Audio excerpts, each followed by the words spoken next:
histórias, né?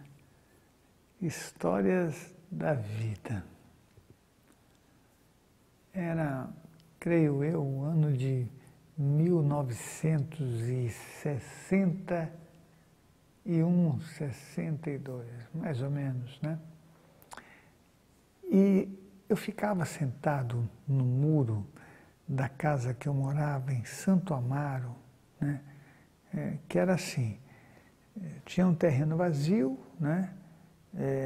Que era a esquina, e depois tinha 3 sobrados, né?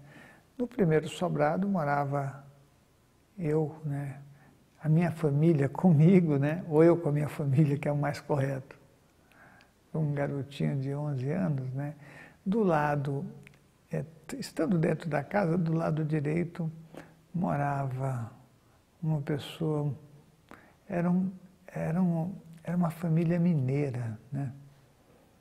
Eu lembro bem que era o Iltinho, o Haroldo, a Sandrinha, e tinha mais uma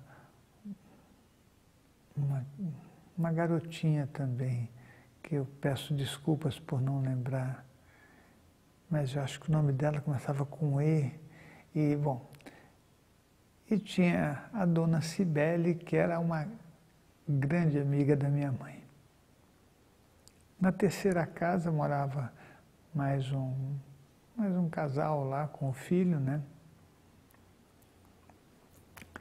E, bom, eu ficava em cima do muro, né, sentado ali, observando as pessoas. Naquela época, era assim, eu tinha a ideia de ficar observando e aprendendo tudo, né? E então eu lembro que até tinha uma empresa de gás que ficava do outro lado do quarteirão, porque tinha um grande terreno, e eu ficava olhando, e eu lembro que eu ficava observando, e os meus amigos falavam, o que você fica olhando para lá, né? Quando dava o entardecer, as luzes se acendiam, e eu conferia a quantidade de luzes que tinha. Então, daquela distância que estava, como a minha vista era muito boa, eu achava que era muito boa, né?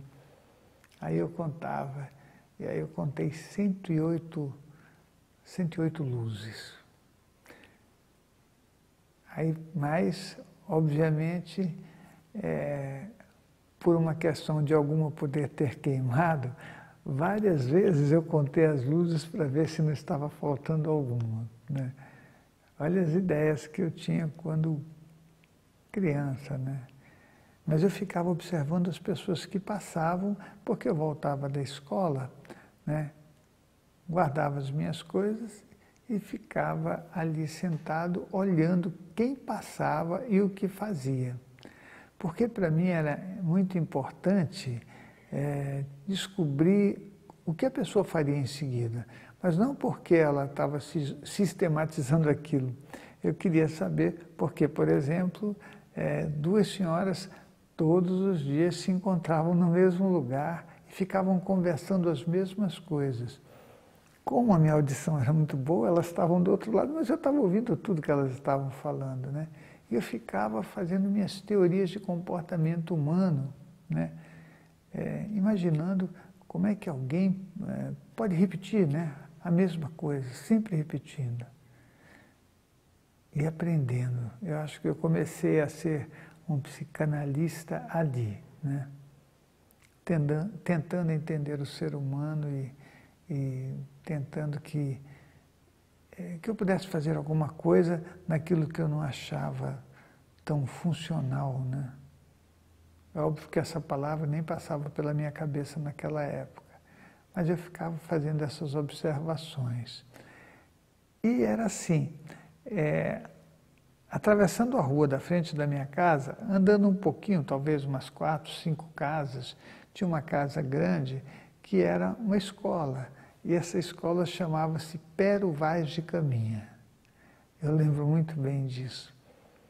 A dona da escola, que era a diretora, também foi minha professora, né? E ela tratava a gente muito bem, com muito cuidado, né? Na época em que os professores eram respeitados e que as pessoas ocupavam os papéis aos quais elas tinham sido designadas. Então, o professor era um professor, um pai era um pai, a mãe era uma mãe, né? Um político era um político, né? Um sábio era um sábio. Quer dizer, as coisas ocupavam os lugares e se desenvolviam com esses referenciais bem definidos, onde a gente não confundia aquilo que a pessoa exercia com as coisas do mundo, né?